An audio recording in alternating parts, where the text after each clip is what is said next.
Bueno, vamos a presentar una entrevista que realizamos en Tanta Tinta. Comenzamos agradeciendo a la gente de ese espacio cultural que nos cedió el predio para poder entrevistar, para poder hablar con Diego Molinas, el periodista que presentó el libro la semana pasada acá en Posadas sobre las conversaciones que tuvo con el Pepe Mujica, ¿no? Muchísima información. La verdad que tenía una larga, varia información para dar, pero bueno, vamos a ir directamente a la entrevista porque no nos va a alcanzar el tiempo, ¿no?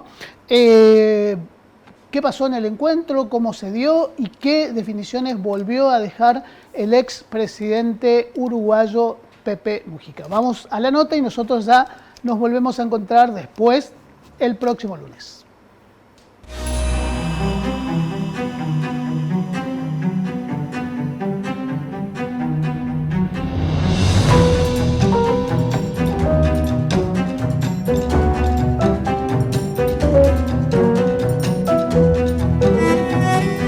Diego,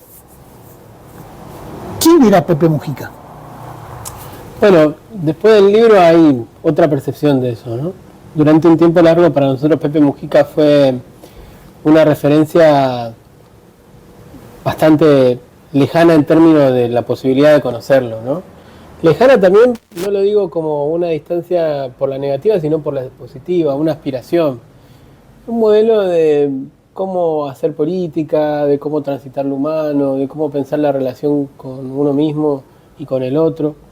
Y era, en un principio, para nosotros algo inalcanzable, un sueño. Cuando nosotros fuimos a Uruguay, teníamos esa dimensión de Pepe Mujica, de ese constructor de palabras, de narrativas y de una vida con sentido que nos daba a nosotros herramientas y argumentos para darle sentido y construir también nuestras propias narrativas.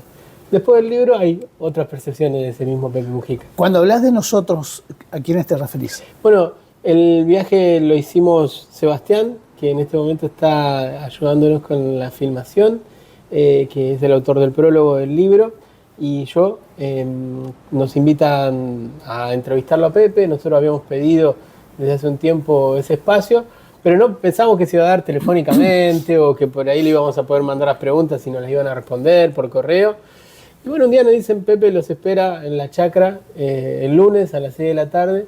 Y bueno, fue una dimensión de encuentro. Pero también, ya que lo preguntás, cuando hablo de nosotros también creo que hablo de una capacidad de asombro de un colectivo del que uno se siente parte, de mis viejos, de mi familia, de mis sobrinos, de mi barrio, que vive esto como propio, ¿no? Porque que alguien que viene de un barrio humilde pueda tener una interacción con un liderazgo como el de Pepe, conmueve. Entonces yo siempre sale en nosotros muy fácil, porque nunca lo asumí como algo individual, sino como una dimensión colectiva. Un trabajo colectivo. Sí, claro. sí. Y también una apreciación colectiva de ese encuentro, porque el libro en algún punto se fue nutriendo de las percepciones de otros. Era mucho lo que decían, cuando vos lo pasabas o pasabas a un videito, decías, che, esto hay que armar un libro, está bueno, ¿no? Entonces, también eso es otra dimensión que pone en tensión la idea del ego, que era algo que Pepe también laburaba mucho, ¿no? Algunos asombros no se pueden percibir en soledad, sino que necesitan una dimensión colectiva. Un filósofo, ¿no? Sí. En sus pensamientos, en sus ideas, en sus interpretaciones rápidas de situaciones cotidianas que parecieran que... Un filósofo filoso, ¿no? Un filósofo filoso. Hay una frase cuando, en estas horas que todavía estamos tramitando lo del Mundial, cuando le preguntan por la FIFA, él dice, bueno, esos viejos son tal cosa, ¿no? No tenía, me parece que ahí había cierta cosa maradoniana en él, que también tiene que ver también con la representación de lo popular. Y después, como bien decís vos, tenía esta capacidad de construir una percepción del mundo que habitaba los dos lugares, ¿no? El lugar del Rincón del Cerro, ese barrio popular, esa cosa humilde, sencilla, pero también el estadista, ¿no? Que podía interpelar y dialogar con el mundo. Entonces, de igual a igual. De igual a igual, ¿no? Entonces, por momentos la charla con nosotros va de las lechugas, cómo hay que cuidar las lechugas, o que el vecino le tiene que traer más tarde la cabutia, o dónde está la perra, las gallinas, y de golpe se va. Bueno, el Sahara, claro. Hay que poder construir el Sahara un proceso de desalinización y hay que el río Bravo llevarlo hacia el centro, ¿no? Esa visión estratégica que también nos permitía poder relacionar el átomo con la galaxia, ¿no? El barrio, el territorio, pero también los grandes debates de la geopolítica. Por momentos pasaba, como te digo, del acuerdo que había tenido con el vecino por la verdura, decir, bueno, cuando me encontré con Xi Jinping... Iba relacionando lo cotidiano con lo mundial. Sí, y creo que eso habitaba en él, y me parece que lo hacía con una actitud muy genuina, muy generosa y humilde, que me parece que es algo que hay que reivindicar hoy, ¿no? ¿Qué dejó Pepe al Uruguay y a América Latina? Yo creo que al Uruguay le deja una posibilidad de nombrarse a sí mismo, de verse desde otros lugares, ¿no? Vengo muy atravesado por lo que está pasando postmundial y cómo nosotros también como nación argentina buscamos recursos simbólicos potentes para nombrarnos, ¿no? Todo el tiempo. Ya sea una canción del indio, ya sea el gol de Maradona a los ingleses. Y yo creo que Pepe al Uruguay le deja eso, un sujeto histórico, potente, poético, parecido a él, desde el cual nombrarse, que se vuelve un recurso para nombrarse. Y a nosotros, como latinoamericanos, como el Papa Francisco, como Maradona, nos permite también, y en este momento, en esta coyuntura en donde eso está en discusión, poder levantar la cabeza y decir, bueno, nosotros también somos capaces de interpelar al mundo. Yo creo que Pepe nos deja una hipótesis de humanidad más bella, que no se ensaya desde las academias europeas, que no se ensaya desde las grandes capitales del norte, sino que se ensaya desde ahí, del territorio, desde el barrio, y me parece que cuando nosotros decimos que nos encontramos mucho Pepe Mujica en nuestros barrios, en nuestras construcciones comunitarias, lo que estamos diciendo es que quizás el gran acierto de Pepe Mujica es no haber perdido esa dimensión de lo popular, de lo comunitario, que hoy, en este momento en el que los grandes poderosos del mundo nos ponen en un debate civilizatorio que puede simplificarse en odio, amor, violencia o ternura, caos o comunidad, volver a ese lugar a nosotros nos da la certeza de que lo humano tiene todavía posibilidades y potencialidades que nos asombran. ¿Cómo es posible, te pregunto después de haber charlado con él, cómo es posible que haya un Pepe, ese Pepe, digamos, porque conocemos muchas personas desde los campos nacionales y populares, sociales, que hacen un montón de cosas? ¿Cómo es posible no perder esa ubicación, ese sentido de ubicación que no perdió? Yo creo que porque uno lo compara con otros líderes, con mucha fuerza o con mucha humanidad encima, y sin embargo, Pepe creo que hay uno solo, como en ese papel que él representó. Yo creo que hay dos tiempos. Me parece que hay un tiempo, por eso también el libro es tan valioso, que es del homenaje, porque sin duda hay una subjetividad potente que ha decidido construir disciplinadamente eso. Hace un tiempo yo trabajo en Montevideo, en el edificio del Mercosur, y se ve que buscando por internet, uno de los compañeros que trabaja en la puerta me dijo, te vi en un reel con Pepe, ¿no? Le dije, sí, entonces me dijo, ¿sabés que yo vivo muy cerca de donde vivía Pepe? Y cuando era chico muchas veces yo veía, dice, cuando había conflictos de pescadores, yo lo veía ahí a él, ¿no? Lo veía, pero a veces estaba solo escuchando, ¿no? A veces estaba solo escuchando. Yo creo que eso habla de una decisión política de ser de una manera. Me parece que eso hay que recuperarlo porque también como digo, por un lado la valoración de la subjetividad que tiene su singularidad, pero recuperar esa disciplina, esa coherencia, también es una tarea posible para muchos de nosotros que queremos ser parte de lo público. No solamente hay que ser un tipo jodido, complicado, que anda a los codazos con el otro, también se puede ser buena gente, ¿no? También se puede construir siendo buena gente. Claro, ser buena gente de arpa, ¿no? Porque me parece que quizás la lógica del éxito, de todo monetizarlo, de todo hacerlo plata o todo hacerlo poder fotos, nos pierde de vista que nosotros tenemos un gran acervo histórico devenido de tu abuela, de tus viejos, de nuestras familias, que hicieron de lo cotidiano un lugar potente desde el cual habitar la vida con felicidad. Entonces, me parece que ahí hay una doble dimensión. Por un lado hay un cuadro político consistente que se bancó 12 años de cana, que tenía varios balazos en el cuerpo, que se bancó las peores torturas y que decidió resignificar eso y hacerlo un proyecto histórico, humano, potente. Y por otro lado hay alguien que nunca dejó de ir al pueblo, al barrio, al vecino, a preguntar cómo se vive de esa manera, ¿no? Entonces me parece que hay dos vertientes. Una decisión política histórica de ensayar un hombre distinto, una humanidad distinta, y alguien que cuando necesita preguntarse dónde están las fuerzas, las energías o los recursos para construir eso, vuelve al barrio, vuelve al vecino. Entonces me parece que ahí hay dos cosas. Por un lado, en este momento, la figura de Pepe nos interpela sobre cuál es nuestro proyecto histórico. Claro. Consumir, ser famoso, ser importante, tener muchos likes, o poder encontrarme con vos y escucharte y escuchar y conmoverme por una historia que me contás de una entrevista y hacer un vínculo humano. Y eso es una decisión. Y después no perderse de aquellas tramas que son fundamentales y fundantes, que en definitiva son nuestra alegría, ¿no? Frente al éxito, no perder los lugares que nos dan alegría. El pueblo uruguayo, no sé si alcanzás a dimensionar esto, el pueblo uruguayo, más allá de si le pone o no el voto, ¿qué reconocimiento tiene de Pepe? Yo creo que, dejando de lado lo ideológico, lo partidario político, ¿es un orgullo para el pueblo uruguayo? Sí, mayoritariamente. Es transversal, de hecho...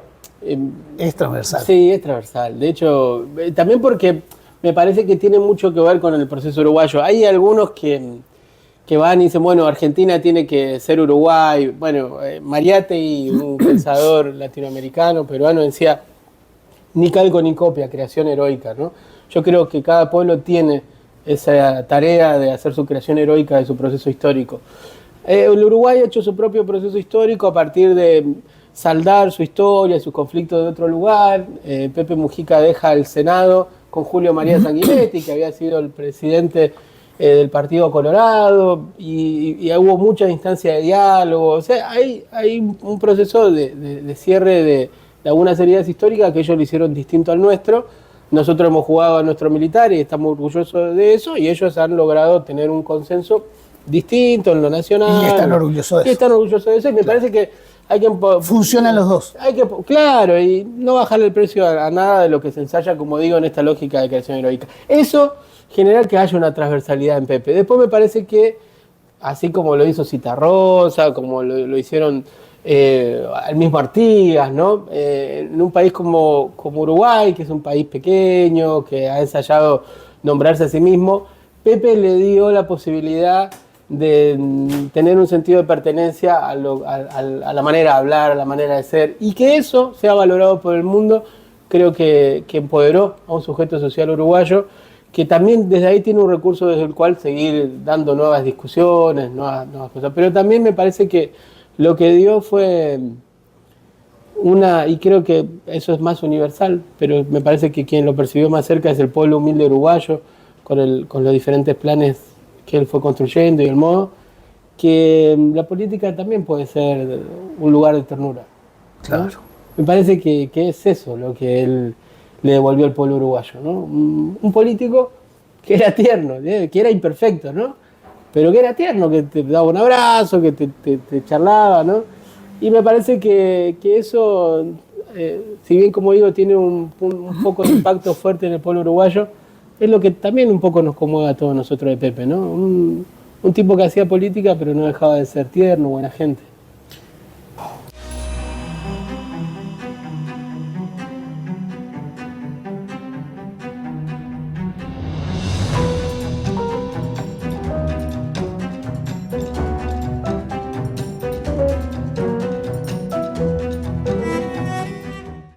¿Qué dice el libro? ¿Qué cuenta el libro?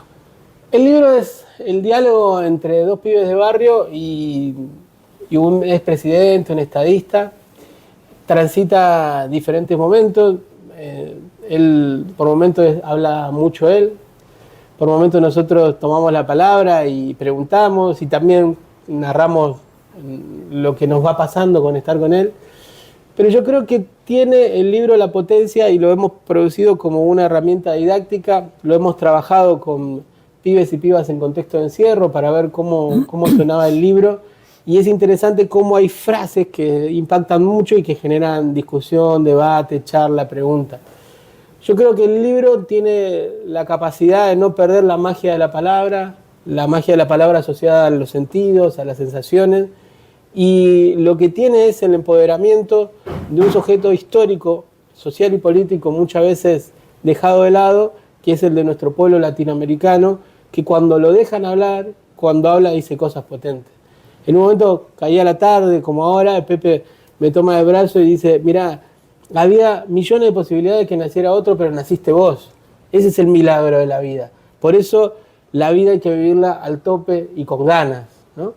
Eso dicho así, no siempre se escucha, ¿no? Por ahí alguien lo puede decir desde otro lugar. Entonces me parece que el libro lo que dice con franqueza que nosotros como latinoamericanos, como sujetos sociales barriales, que venimos de los comunitarios, tenemos una responsabilidad, una tarea, pero también una oportunidad de ensayar un mundo más humano. Contame en las charlas que tuviste un momento que te haya marcado o que recuerdes de manera diferente. El momento que a mí más me marca es cuando nosotros le preguntamos por qué sueño le queda pendiente, ¿no? Entonces, él tenía muchos recursos retóricos, entonces se acomoda, ¿no? Se va, viene, y dice, no, los hombres tenemos muchos sueños, ¿no? Que nunca por ahí vamos a alcanzar, y hace una expresión, ¿no? Así como larga, y dice, pero bueno, dice, nunca va a haber un mundo perfecto, dice, ¿no? Y de hecho, recuerdo el dibujo con la mano, ¿no? Dice, nunca va a haber un mundo perfectito, pero hay que militar, dice, ¿no? Porque hay una causa para vivir. Entonces es cierto que por ahí el mundo, nunca vamos a tener ese mundo perfecto que deseamos, pero en la pregunta por el mundo que deseamos hay una causa para vivir, que es la militancia, lo plantea él, y él cuando plantea su sueño dice que venga una nueva generación de militantes. Y a mí me pareció maravilloso, ¿no? Porque me parece que ahí había tres tiempos. El tiempo de aquello que no pudimos ser, que se puede diseñar como imperfección, el tiempo que se habita, que es también el que había sido presidente, el que había salido después de estar de 12 años en cana, el que había construido una relación de profundo amor con su compañera, el que nos conmovía porque nos emocionaba tenerlo cerca, y el que también tenía una expectativa en los que veníamos, ¿no? Entonces creo que... Seguía proyectando, seguía soñando. Y es muy generoso porque un tipo que vos admirás tanto, que tenga expectativa en que vos o los muchos que vendremos ensayando algo, lo asombrábamos solo por el hecho de intentarlo, me parece que es algo que necesitamos en tiempos donde a veces la autoestima se resquebraja, se trastoca y rápidamente se instala a cualquiera que le cueste el día a día el mote del fracaso, ¿no? Bueno, yo creo que afortunadamente hemos tenido gente maravillosa como Pepe, como el Papa Francisco, que nos posibilitaron y nos habilitaron a ensayar un destino mejor. ¿Tenía un grupo, una persona, o sea, dónde depositó su legado? ¿Cómo trabajó su legado? ¿O es un legado abierto y tómenlo? Cuando presentamos el libro en Uruguay, sumamos al panel a una funcionaria del Mercosur, una funcionaria joven, especialista en Derecho Internacional, que se vincula a Pepe en el momento del fallecimiento de Pepe, porque a ella le toca ir a acompañar a la delegación brasilera. Bueno, y cuando llega ahí se conmueve, obviamente que había leído, pero a ella le toca eso. Y cuando Lucía Topolansky, la esposa de Pepe, la ve llorar, le pregunta ¿por qué llora? Y ella dice, porque me preocupa el legado de Pepe, ¿no? Alguien que no tuvo hijos. Y entonces Lucía le dice, el legado sos vos, ¿no? Entonces yo creo que hay diferentes aristas. Obviamente hay un legado que es concreto y específico, y es que hoy gobierna el Uruguay un referente político del mismo partido que Pepe, de una generación. Me parece que también él ha conmovido a muchos jóvenes del mundo, que hoy también se nombran. Obviamente ahí dentro de su espacio político una organización que levanta su bandera y eso. Pero también yo, por ejemplo, no creo que él hubiera imaginado que hoy, tiempo después de que él muera, en Misiones estamos construyendo este espacio. Entonces me parece que él deja un legado de humanidad, de honestidad, de humildad, que es hoy no solamente un homenaje a él, sino que es un recurso que muchos tomamos. Así como nos parece tan loco que en Bangladesh agarren una bandera argentina y la celebren esa pasión, claro, como un gran hito contracolonial, el gol del Diego, yo creo que Pepe entra en ese mismo registro, ¿no? Hay muchos y muchas que hoy cuando su vida se tamalea o no tiene sentido, lo toman. Y muchos de nosotros que hacemos política, que hacemos relaciones internacionales, vemos en el Pepe un marco epistemológico del cual intervenir en la configuración geopolítica del mundo. Hablar de Pepe también es hablar de Lucía. Es un gran amor, ¿no? Me parece que Lucía, cuando nosotros acompañamos o estuvimos en todo el proceso de lo que fue ya la despedida de Pepe, los compañeros, amigos uruguayos me decían, pero está Lucía, ¿no?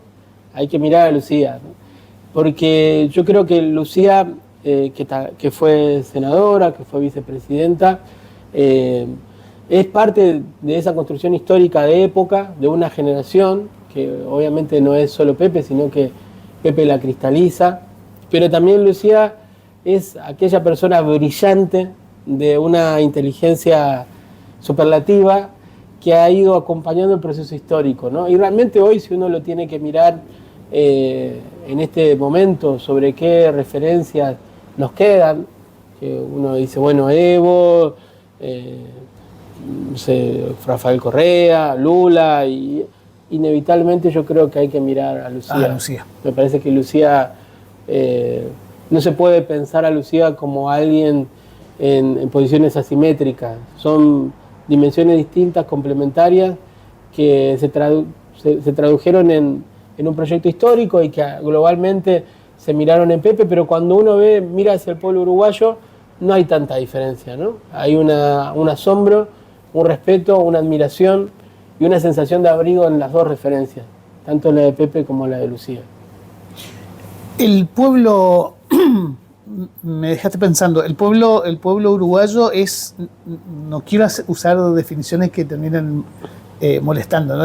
Me sale, es menos apasionado que el argentino en la construcción política y pensando ahora en lo pasional del Mundial, para tratar de ver si esas figuras que nombraste, Uruguay, Argentina, Brasil, bueno, podemos volver a recuperar esos personajes. ¿Por qué el algoritmo se obsesiona con diferenciarnos? ¿No? Ahí uno puede... ¿Por qué el algoritmo... Ahí está la respuesta. Claro, ¿por qué el algoritmo trabaja tanto en la idea de que el argentino es abrumante y es... Y los otros son pacíficos no, bueno, el uruguayo... tranquilos? Pero tiene el reverso, ¿no? Porque a esa potencia de lo argentino, que es agita y todo, lo encuentran el reverso de lo arrogante, si se quiere, y a esa construcción del pueblo uruguayo, que por sus características, su historia tiene otro tiempo, tiene otras reflexiones, otro análisis, bueno, le dicen, bueno, es aburrido, ¿no? A todos nos encuentran ese reverso y buscan que tengamos la diferenciación. Me parece, nosotros hoy tenemos la responsabilidad de gestionar los vínculos entre nuestros pueblos. No podemos delegarle eso a lo digital, al algoritmo, porque estamos viendo lo que mal está pasando, hace, el claro, daño que hace, ¿no? Yo creo que el pueblo uruguayo tiene una dinámica muy interesante, complementaria al pueblo argentino, me parece que, y bueno, y eso pudiéramos expandirlo por toda Latinoamérica, la patria grande, lo pongo por ahí porque me parece que después hay distintos idiomas, distintas formas de conformación de nuestras idiosincrasias, pero Uruguay y nosotros tenemos dimensiones muy parecidas y a veces hasta se entreveran, digamos, ¿no? Una misma pero cosa, claro. Son maneras distintas de cebar el mismo mate, me parece, ¿no? Son maneras distintas de cebar el mismo mate. Creo que el pueblo uruguayo tiene esa construcción reflexiva y cuando uno supera el tiempo, los griegos hablaban de dos tiempos, ¿no? Del Cronos, que ese era tiempo brutal que se devoraba todo, y del Kairos, que era este tiempo que nos estamos dando nosotros, de la escucha, de parar la pelota.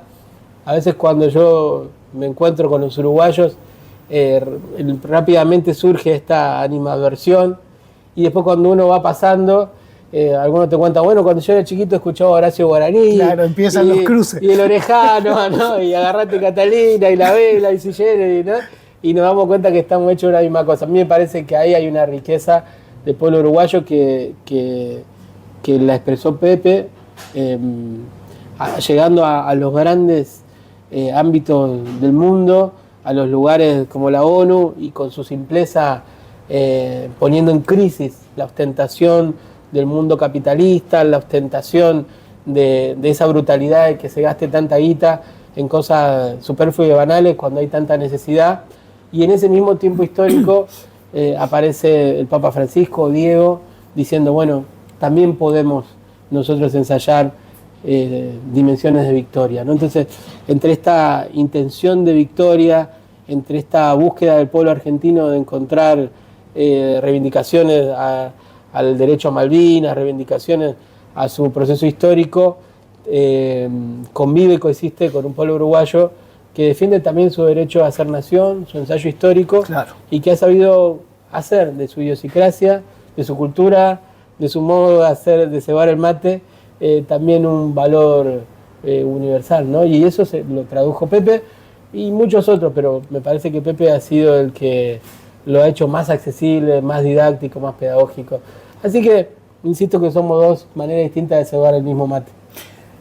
Buena esa. Quizás va a sonar un poquito forzado, ¿no? Pero haciendo ese correlato de lo que venís narrando, te hago la última pregunta.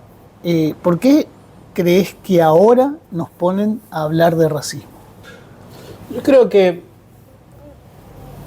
hay... El negocio del odio aparece con una potencia que... ¿Coincidís que nos ponen a...? Sí, yo creo que hay... A mí me pasaba...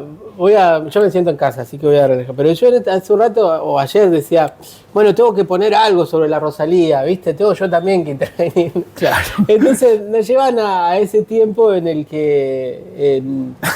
sí, ¿viste? Yo digo, bueno, ni me Estoy va a quedando escuchar. fuera si no digo algo. Si no digo algo, si no me enojo, si no siento que se están metiendo con el ser argentina y todo eso.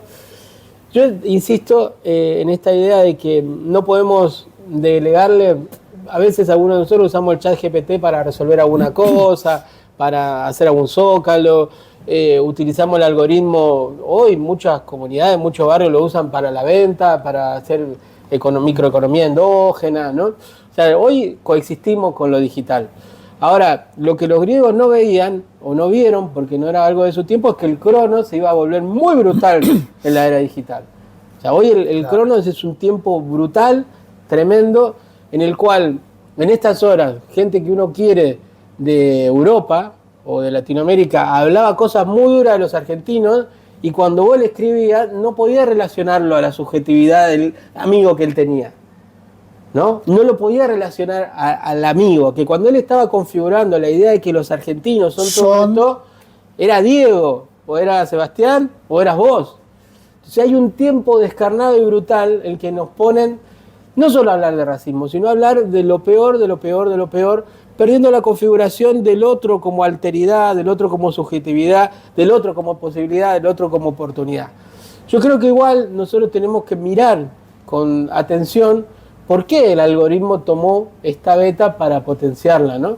Me parece que tenemos un desafío en términos de construir otro modo de relacionarnos, de tratarnos, pero fundamentalmente tenemos la responsabilidad de cuidar lo humano, de cuidar la manera en que nos tratamos, y como vos decís, no dejar que para monetizar, para hacer guita, nos pongan a hablar de cosas terribles desde dimensiones terribles, porque es bueno reflexionar sobre el racismo, pero no es bueno utilizar algo tan noble como la lucha antirracista, anticolonial, para castigar a un pueblo. No banalizar tampoco. Para castigar a un pueblo por poner una bandera que dice las Malvinas son argentinas, ¿no? Me parece que eso es el tiempo brutal del algoritmo monetizando, y nosotros tenemos que recuperar el otro tiempo, que es el tiempo del humano, y la posibilidad de seguir construyendo desde los vínculos, desde lo humano, desde la ternura, un mundo más lindo, que al final es lo que quiere el libro, lo que quiere cada ensayo que venimos haciendo, ¿no? Muchas gracias, Diego. A vos, muchas gracias.